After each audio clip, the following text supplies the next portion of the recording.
Kuršių mariose ir vėl siaučia brakonieriai. Įmonės užsiimančios verslinę žvejybą žvejai vėl pagauti neteisėtai prigaudė nemenką šlakių, ungurių ir starkių laimikį. Šį kartą jau užsidirbo 25 000 eurų baudą už gamtai padarytą žalą. Šios įmonės žvejai kliūna brakonieriaudami nebe pirmą kartą. Prieš keletą metų pričiupti nusikaltimo vietoje Lašišos dienoraščio aktyvistus jie apmėtė žuvimis ir akmenimis. Lašišos dienoraščio vadovas teigia, kad žvejai brakonieriauja kasdien ir galimai su įmonės vadovo žinia. Verslinė žvejybos valtis su 3 žvejais lengvai slysta lygiu it stiklas Kuršių marių vandeniu. Vaizdas tarsi niekuo neišskirtinis, tačiau netrukus žvejai įplaukia į nendryną, jame sustoja. Vienas žvejys išlipa ir įbrenda į nendres. Likę valtyje kurį laiką kuičiasi, o vėliau taipogi pranyksta nendrėse ir juose užsibūna. Po kurio laiko vienas vyras grįžta ir iš valties vėl kažką tempia į nendryną. Po gerų 5 minučių vyrai išplaukia. Visus šiuos vaizdus fiksuoja dronas, kurį į viršų pakėlė Lašišos dienoraštis aplinkosaugininkų surengto reido metu.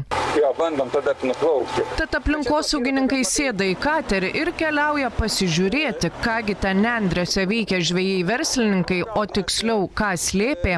Va čia dėžė. Tad ir patys aplinkosaugininkai lipa į nendryną ir štai kokį verslininkų paslėptą laimikį traukia lauk. Dėžė starkių. Tačiau tai dar ne viskas. Aplinkosaugininkas kitą radinį kelia net su atodūsiu.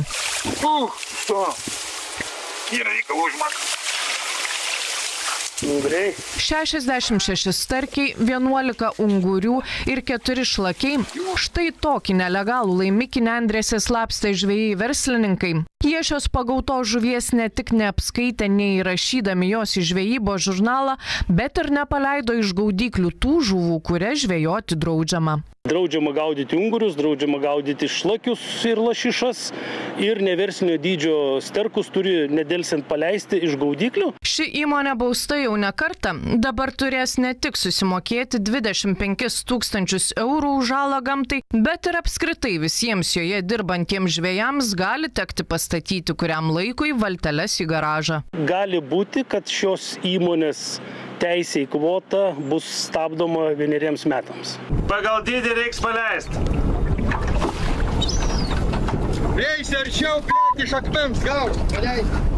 Būk mandagus. Be to, anot Lašišos dienoraščio, šį kartą aplinkosaugininkai pričiupo tos pačios įmonės Venteris tuos pačius žvejus, kurie prieš 4 metus taipogi buvo sučipti į valtį tempiant nelegalų laimikį. Tada Lašišos dienoraščio aktyvistus jie apmėtė žuvimis ir akmenimis.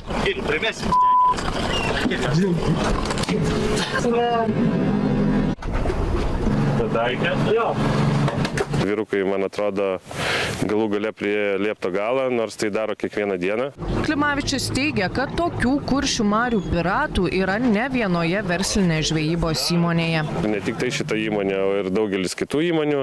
Jeigu įmonių netgi ir savininkai sako, kad mes nieko nežinom, bet jie samdo tuos nepatikinimus asmenys, kurie dažnu atveju būna teisti, bausti ir ten netgi yra ir už žmogžudystę teistų žmonių, kurie dirba tose įmonėse.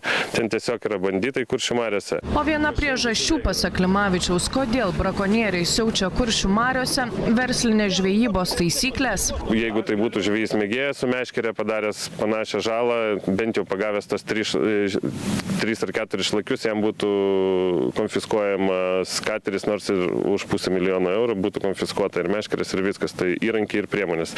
Dėja, žvejam verslininkam tai ši taisyklė negalioja. Brakonieriaujant kenčia Kuršių marių ekosistema. Starkių ir taip šiuose vandenėse jau beveik neįmanoma sužvejoti, sako Klimavičius. O kai nėra pagrindinio plėšrūno, nėra kam reguliuoti ir smulkių žuvų populiacijos.